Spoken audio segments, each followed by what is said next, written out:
Hello everyone, welcome to Y exam B students. मेरा नाम है Kailash Tiwari, except for union bank of India. दोस्तों, ऐसा आप सभी को पता है, आरपीएससी की लेटेस्ट रिक्रूटमेंट आई है फूड सेफ्टी ऑफिसर की पोजीशन के लिए। और फूड सेफ्टी ऑफिसर की पोजीशन आपको पता है सेंट्रल लेवल पे और स्टेट लेवल पे आती है।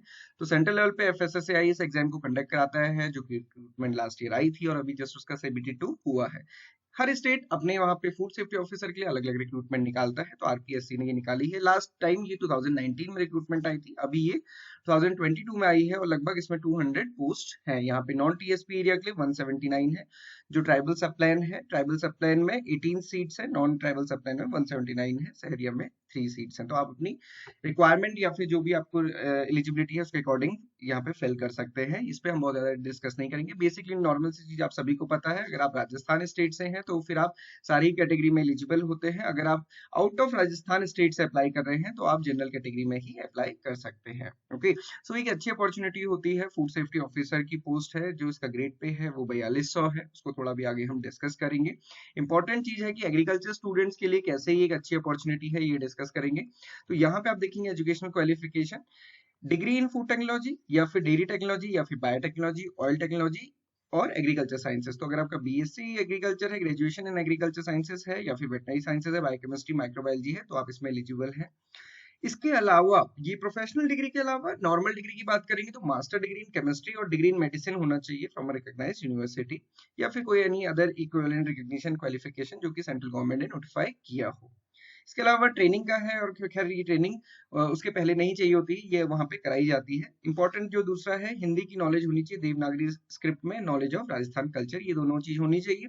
और ये एग्जाम में भी पूछा जाता है। अभी हम लास्ट टाइम का प्रीवियस ईयर पेपर और सिलेबस भी देखेंगे, तो उसमें थोड़ा सा डिस्कस करेंगे। ओके, तो ये बेसिकली आपको सारी चीजें दिखानी है, शो करनी है। पहले पे लेवल की बात करेंगे तो ग्रेड पे 4200 है स्टेट गवर्नमेंट का। एज लिमिट की बात करेंगे तो 18 टू 40 इयर्स इसमें एज लिमिट है, तो मतलब एक लंबा टाइम पीरियड होता है स्टेट गवर्नमेंट की एग्जामिनेशन। बाकी जो रिलैक्सेशन है राजस्थान के स्टूडेंट्स के लिए वो सारे हैं, बाकी स्टूडेंट्स क्योंकि जनरल में अप्लाई करेंगे तो वहां पे रिलैक्सेशन नहीं होते हैं। ओके, तो ये आप थोड़ा सा रिलैक्सेशन देख लीजिएगा। सिलेक्शन की जो प्रोसेस है, चयन प्रक्रिया है, जो उसके अकॉर्डिंग आप देखेंगे कि यहाँ पे लिखित परीक्षा के होगा। लिखित परीक्षा यहाँ पे बेसिकली होगी। लिखित परीक्षा क्या है, जो रिटन एग्जामिनेशन होना है वो उसके बाद में ही बताया जाएगा। और जैसे कि लास्ट टाइम पे था, जो उसका पैटर्न था वो हालांकि इसमें भी मेंशन किया है। उसमें जो सब्जेक्ट स्पेसिफिक है और जो सिलेबस अभी आपको शो करेंगे, उसके अलावा जो 40 क्वेश्चंस हैं वो राजस्थान कल्चर से पूछे हुए थे। यहाँ पे स्कीम ऑफ एग्जामिनेशन दी हुई है। General knowledge of Rajasthan 40 questions 40 marks, concern subject 110 marks. तो 2.3 आवर्स का इसमें टाइम मिलेगा। और यहाँ पे नेगेटिव मार्किंग होगी, तो ये आप ध्यान रखिएगा। Wrong answer shall mean an incorrect answer और मल्टीपल आंसर। ओके, 1/3 मार्क्स है नेगेटिव के लिए, तो यहाँ पे बहुत अच्छे से आपको एग्जामिनेशन देना है।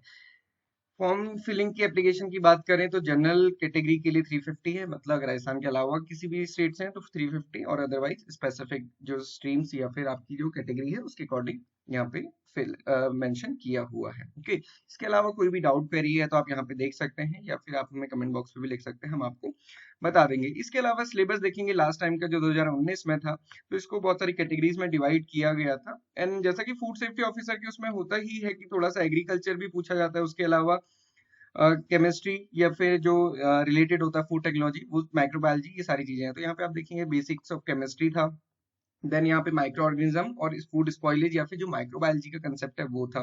देन बायो मॉलिक्यूल्स था। देन क्लासिफिकेशन, जो बोटेनिकल क्लासिफिकेशन है, नॉर्मल, फिजियोलॉजी, मॉर्फोलॉजी है, ह्यूमन की भी, वो भी यहाँ पे सिलेबस में है। देन जेनेटिक्स से रिलेटेड है जीएमओ या फिर जो हम कहते हैं एप्लीकेशन, और स्टेटिस्टिकल एनालिसिस भी यहाँ पे दी हुई थी।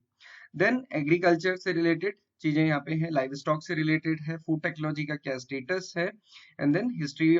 यहाँ पे आप देख सकते हैं राजस्थान की जो मैंने बात की थी आरपीएससी में, जो राजस्थान के कल्चर पे है, तो pre and early history of Rajasthan, age of Rajput, major dynasties जो थी, वो सारी चीजें इसमें मेंशन है। विजुअल आर्ट है, रिलीजियस कल्ट है, ज्योग्राफी ऑफ राजस्थान है, तो ये सारी चीजें, इकोनॉमी ऑफ राजस्थान है, इंपॉर्टेंट पर्सन, ये सारी चीजें इसमें है, या फिर नेशनल और इंटरनेशनल ऑर्गेनाइजेशन। तो जिन भी स्टूडेंट ने एफएसएसएआई का प्रिपरेशन किया था सेंट्रल फूड सेफ्टी ऑफिसर के लिए या फिर टेक्निकल ऑफिसर के लिए, तो आप देख सकते हैं बाकी सारी चीजें तो हैं, उसके अलावा राजस्थान आपको यहाँ पे एडिशनल पढ़ना है, तो यहाँ पे ये नेगेटिव मार्किंग रहेगा, ये आपको हमने पहले ही बताया है। इसके अलावा वेबसाइट पे, आरपीएससी की वेबसाइट पे आपको प्रीवियस ईयर पेपर भी मिल जाएगा। पेपर आप देखेंगे बहुत ज्यादा डिफिकल्ट नहीं था, पेपर सही था। जैसे कि आप देखेंगे जेल का क्या एग्जाम्पल है, या फिर पूरा पेपर आप देखेंगे, इसको हम बाद में डिस्कस भी कर लेंगे। अपनी अपनी वेबसाइट पे विद आंसर्स एंड एक्सप्लेनेशन इसको अपलोड कर देंगे, तो आप वहां पे भी इसको सॉल्व कर सकते हैं। इसके अलावा कोई भी आपकी डाउट, क्वेरी, क्वेश्चन है तो नीचे हमने एक लिंक भी दिया है, गूगल फॉर्म आपको, तो उसमें भी आप अपना क्वेश्चन पूछ सकते हैं। तो आप देखेंगे पेपर ठीक था, कोई बहुत ज्यादा डिफिकल्ट यहाँ पे पेपर नहीं था। एचपीएससी एडीओ के अकॉर्डिंग तो यहाँ पे पेपर बिल्कुल भी नहीं था। तो ये पेपर का फॉर्मेट है, आप इस पेपर को देख सकते हैं। जैसे कि लास्ट ईयर की कट ऑफ थी वो भी 75 टू 80 के अराउंड थी, तो उसमें इतना भी डिफिकल्ट नहीं था कि वो नहीं ला जा सके अगर आप बहुत अच्छे से पढ़ते हैं। और मैंने आपको पहले ही बताया है, जब भी आप प्रिपरेशन कर रहे हैं और जिस भी एग्जामिनेशन में सिलेबस है, अगर आप सिलेबस के अकॉर्डिंग पढ़ते हैं, डेफिनेटली आपके अच्छे मार्क्स आते हैं। So this is all about this RPSC notification. इसके अलावा किसी के कोई भी डाउट, क्वेरी, क्वेश्चन है, आप पूछ सकते हैं। आप अपने आईबीपीएस एएफओ की प्रिपरेशन भी साथ में करिए, so that कि उसमें सिलेक्शन इंश्योर हो सके। So this is all for today. Thank you everyone for watching this video and have a good day ahead.